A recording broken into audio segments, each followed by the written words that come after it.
Hello सबैजनालाई आजको बिहानी फेरि पनि तपाईहरुलाई स्वागत छ। धेरै दिनको बादमा मैले कति दिन भ्लग बनाउन पाइनँ अनि बिमारीको कारणले गर्दाखेरि अनि कतिवटा प्रोग्रामहरु थियो त्यसले गर्दा पनि मैले समयहरु पाउन सकेको थिइनँ र आज बिहानी 6 बजे बिहानी तपाईहरुको बीचमा यो भ्लग बनाउन गइरहेको छु। यो भ्लग चाहिँ विशेष गरी के हो भन्दाखेरि चाहिँ आजको दिन चाहिँ म तपाईहरुलाई मेरो घरको अनि मेरो माइजूको मेरो घर माथिल्लोपट्टि दिनीको सबै मिलाएर मैले फुलहरु को भिडियो ल्याउन गइरहेको छु। तपाईहरुलाई सायद तपाईहरुले मन पराइदिनुहुन्छ भनेर म आशा गर्दै आजको भ्लगलाई बनाइरहेको छु। आज चाहिँ तपाईहरुलाई फुलको भिडियो म लिएर आएको छु। तपाईहरुले फुलहरु मन पराउनुहुन्छ भनेर मलाई थाहा छ अनि यो फुलको बारेमा के हुन्छ कसो हुन्छ म तपाईहरुलाई देखाउने छु है। अनि तपाईहरुले लाइक सब्स्क्राइब तपाईहरुले गरिदिनुहुन्छ भनेर म आशा गर्दै यो भिडियोलाई बनाइरहेको छु।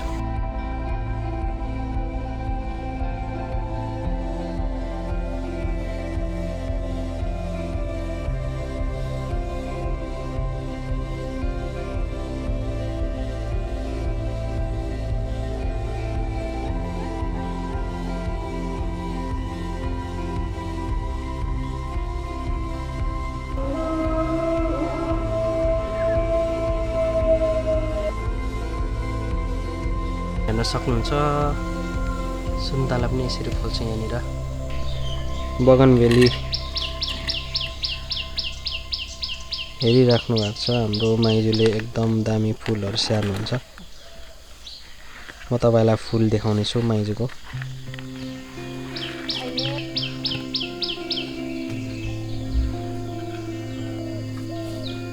भएको यो सयपत्री फुल यति मजाले फुलेको छ तपाईले हेर्न सक्नुहुन्छ। सेप्टेम्बरमा रोपेको थिएछ। सेप्टेम्बरमा कम्ती दामी भएन त नि यो सयपत्री त। घाम पनि लागेर ल अलिअलि घाम लाग्छ।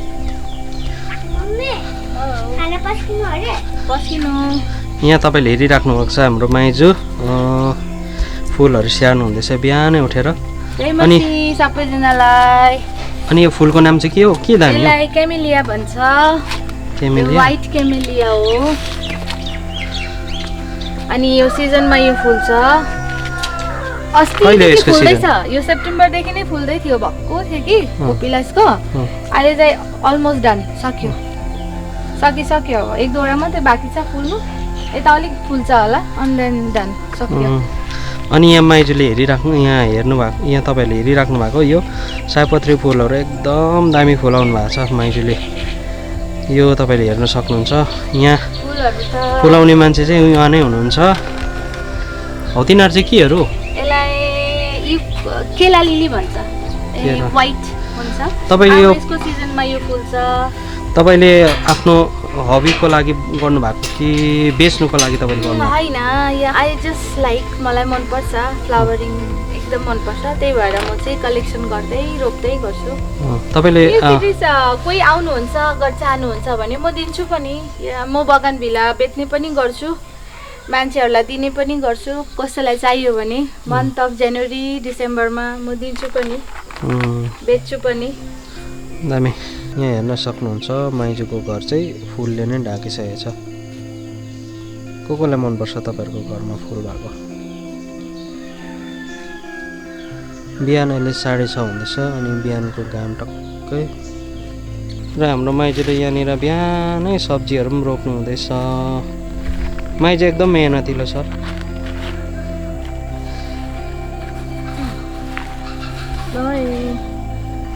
यहाँनिर माइजूको एकदम फर्सीहरु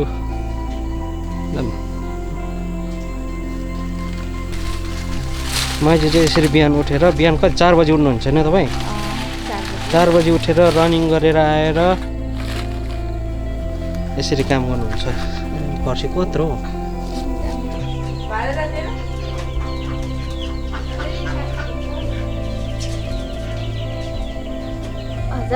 तपाईले कहिलेदेखि यो गार्डनिङ गर्न मन परेको तपाईलाई? मन परेको गार्डनिङ मेरो 2 साल हुँदैछ। 2 सालदेखि म सुरु गरेको हो। 2 साल चाहिँ यो भएको पुरा हुँदैछ अझै छ। यो पछाडिपट्टिको चाहिँ के हो फुल माइजू? यसलाई क्रोटन्स भन्छ।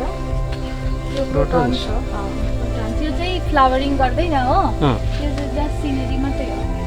यो मलाई तर यो मनपर्छ। यो क्रोटन्स यसलाई अब पुरा केयर गर्नुपर्छ। हिउँदोमा चाहिँ यसलाई अलिक यो बर्खामा चाहिँ यसको मजाले हुन्छ हो कलर्सहरू, तर हिउँदोमा चाहिँ यो फेड हुँदै जान्छ। त्यही भएर यसलाई चाहिँ सेड्समा राख्नुपर्छ। सेड्समा राखेन भने यो चाहिँ यसको कलरहरू मैला मैला भइजान्छ। यसलाई चाहिँ पुरा यति बेला नै सफा गर्नुपर्छ। बर्खाले गर्दा यसपालि स्याहारिएन फुल त, बर्खा पुरा भएर।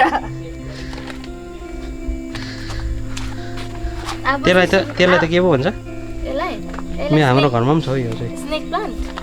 स्नेक प्लान्ट त यी एउटा तर यो स्नेक प्लान्ट त दामी भक्कु छ। दामी हुँदो रहेछ स्नेक प्लान्ट चाहिँ। हजुर यो त इन्डोर प्लान्ट हो, एयर प्युरिफायर। यो हामी बाथरुममा बेडरुममा राख्नुपर्छ हो। यसले चाहिँ निकै अक्सिजन गुड अक्सिजन दिन्छ। यहाँनिर हाम्रो माइजू चाहिँ एकदम मेहनती हुनुहुन्छ फुलहरूप्रति चाहिँ। फुलहरू चाहिँ उहाँले एकदम दामी स्याहार्नुहुन्छ। अनि तपाईँको यहाँनिर यिनीहरू चाहिँ अलिक महँगो। भित्र जाउँ त? भित्र त छैन त्यति बिग्न, र पनि अलिक भन्छ हो। यो चाहिँ अलिक पुरा ट्रेन्डमा छ। अनि यो चाहिँ सहरहरूतिर चाहिँ गुड अक्सिजन पाउँदैन भनेर मान्छेहरूले चाहिँ घरभित्र राख्ने गर्छ। अनि मैले के देखेँ भने गोरुबथानमा चाहिँ यसको लागि एकदम बेस्ट प्लेस जस्तो लाग्यो। पुरा मजाले फिजिन्दो पनि रहेछ, कटिङ्स पनि सर्दो रहेछ हो, राम्रो हुन्छ। अनि यसलाई चाहिँ सिङ्गोनियम भन्छ। यो पनि एयर प्युरिफायर हो, घरभित्र हामी राख्न सक्छ। यसलाई सिङ्गोनियम भन्छ। अरू त छैन, यो एन्थोरियम हो छैन। अब यो इन्डोर प्लान्टहरू हो, अझै प्लान्टहरू इन्साइड गर्न सकिन्छ तर टाइम नभएर इन्डोर प्लान्ट। यो पनि दामी छ है, तपाईँले हेर्न सक्नुहुन्छ। घरभित्र चाहिँ यस्तो राख्यो भने चाहिँ अक्सिजन तपाईँले दामी पाउनुहुन्छ। हामी एन्थोरियम यसलाई पनि हामी भित्र राख्न सक्छौँ। यो पनि राम्रो हुन्छ, इन्डोर प्लान्ट राम्रो देख्छ। यो चाहिँ ब्ल्याक रबर प्लान्ट इन्डोरै हो। मैले चाहिँ अलिकति पानीमा भिजोस् भनेर बाहिर राखेको। यो चाहिँ रबर प्लान्टै हो, लोकल हो यो। तर यसलाई पनि हामी इन्डोर गऱ्यौँ भने यसलाई राम्रो देख्छ अनि यो गुड अक्सिजन पनि दिने गर्छ। यो प्लान्टहरू चाहिँ घरभित्र राम्रो हुन्छ। दामी त्यो जसको घरमा कम्ती स्पेस छ, बाहिर गार्डनिङ गर्नु सक्दैन है, उनीहरू चाहिँ यिनीहरू घरभित्र राख्यो भने राम्रो पनि देख्छ प्लस गुड अक्सिजन पनि दिन्छ यिनीहरूले। यो चाहिँ राम्रो हुन्छ। यो चाहिँ हो अर्किड। अनि यसमा चाहिँ तपाईँको बज आउँदैछ। आई होप यसपालि मेरो 6-7 वटामा चाहिँ आउँछ होला। अर्किड पनि महँगो छ नि? अर्किड महँगो छ। यो व्हाइट कलरको अर्किड आउँछ तर यो पुरा टाइम लिन्छ फुल्न के। प्रायः आएको छ, एउटा दुईवटा बजहरू देख्दैछ। यति साह्रो चाहिँ यहाँ राम्रो हुँदैन तरै पनि कोसिस जारी छ होस् भनेर।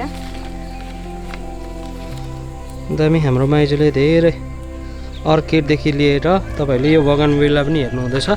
यो चाहिँ तर अहिले फुलेको छैन, यहाँनिर अलिकति पानीले गर्दाखेरि बेसी पानी योपालि परेको छ। यति बेलासम्म चाहिँ फुलिसक्नु पर्ने हो। भर्खरै बज आउँदैछ यसको। अब यो डिसेम्बर महिनामा चाहिँ अलमोस्ट सबै फुल्छ हो अनि राम्रो देख्छ। थरी थरी कलरहरू छ। मेरो कलेक्सन जारी छ, कलेक्सन गर्नु परिरहेको छ। अब सिलगढी जाँदै ल्याउँदै राजादाकोबाट जाउँला नि। सिलगढी किङ्स गार्डनबाट? हजुर, किङ्स गार्डनबाट ल्याउँछु म त। अब त अस्ति पनि मैले किनिलिएको थिएँ एउटा। मेहनत गर्नेहरूको हात अब चाहिँ फुल्छ।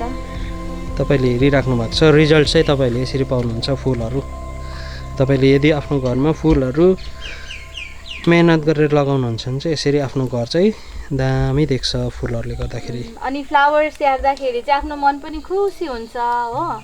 जति नै दुखी भइरहेको छ, स्याड छ भने पनि खुसी हुन्छ। फ्लावर्सले चाहिँ मनलाई खुसी पार्छ, उज्यालो पार्छ।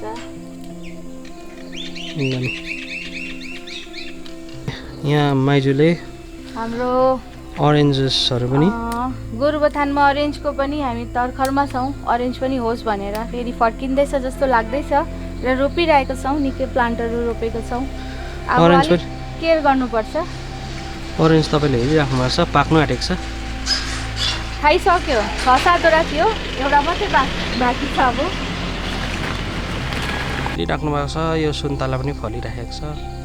आउँदो दिनहरूमा अझै हाम्रो गाउँमा सुन्तला मजाले हुनेछ भनेर म भन्दै यो सुन्तलाको रुख देखाइराखेको छु। मेरो घरमा पनि मैले सुन्तला रोपेको छु अनि त्यो चाहिँ अब 10-15 वर्ष लाग्यो कहिले फल्छ। आज माइजूसँग भेटेर एकदमै फुलको बारेमा हामीले जान्न सक्यौँ। फेरि भविष्यमा हामी बनाउनेछौँ होला है। फेरि अब म बगानभिल्ला अब कहिले फल्छ फुल्छ त्यति बेलाखेरि म फेरि बनाउने छु माइजूसँग भिडियो। अनि अहिलेलाई चाहिँ अब माइजूलाई बिदा लिँदै, माइजूको पनि धेरै कामहरू छ। अब माइजू स्कुल पनि पढाउनुहुन्छ, स्कुल जानुहुन्छ, त्यसै कारण अहिले बिहानै उहाँ काम गर्नुहुन्छ है। अनि अब एकछिनमा चाहिँ उहाँ घरमा हुनुहुँदैन, घरबाट स्कुल जानुहुन्छ अनि भरै बेलुका मात्रै आउनुहुन्छ। र हाम्रो यहाँ अमन सरले पनि हाम्रो फुल रोपेको रहेछ हौ। यहाँ तपाईँले हेर्न सक्नुहुन्छ एकदम दामी सुन्तला फलिरहेको। यो चाहिँ हो मेरो दिक्कुको मामाको सुन्तला। यसरी फल्छ है हाम्रो गाउँमा, दामी। बिहानको घामले भेरेर एकदम रङ पनि मजाको आइसकेको छ अहिले। हेर्न सक्नुहुन्छ दिनीले पनि दामी फुलहरू फलाइराख्नु भएको। फुलको नाम के हो थाहा छैन मलाई, तर एकदमै दामी फुलिरहेको छ। यहाँ हाम्रो दिनीले फुलाउनु भएको, मेरो माथिल्लो घरको दिनी। र यहाँ पनि धेरै दामी दामी बगानभिल्ला हो कि बगानभिल्ली। बिहानको समयमा फुलै फुल को अवस्था चाहिँ यस्तो हुन्छ। तपाईँले हेर्न सक्नुहुन्छ यो दामी फुलहरू दिनीले पनि आफ्नो घरमा बनाइराख्नु भएको छ।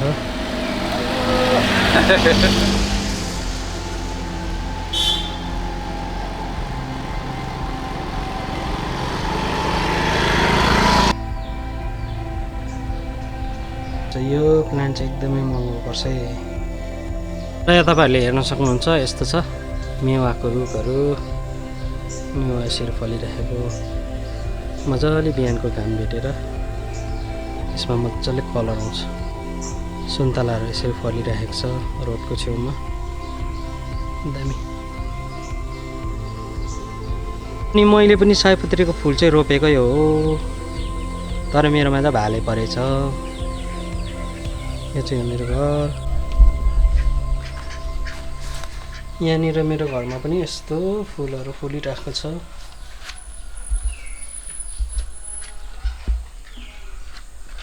बगानबेलीहरू फुल्दैछ, स्टार्ट भएको छ बगानबेली फुल्नु। अब यो क्रिसमसको टाइममा डिसेम्बरमा म तपाईँलाई यो देखाउनेछु। यो बिहानको समय यो भिडियोलाई म यहाँनिर यतिमै राख्दछु। अनि आउँदो दिनहरूमा अझै राम्रो राम्रो भिडियोहरू ल्याउने छु भन्दै म तपाईँलाई के भन्नु, यति नै ल।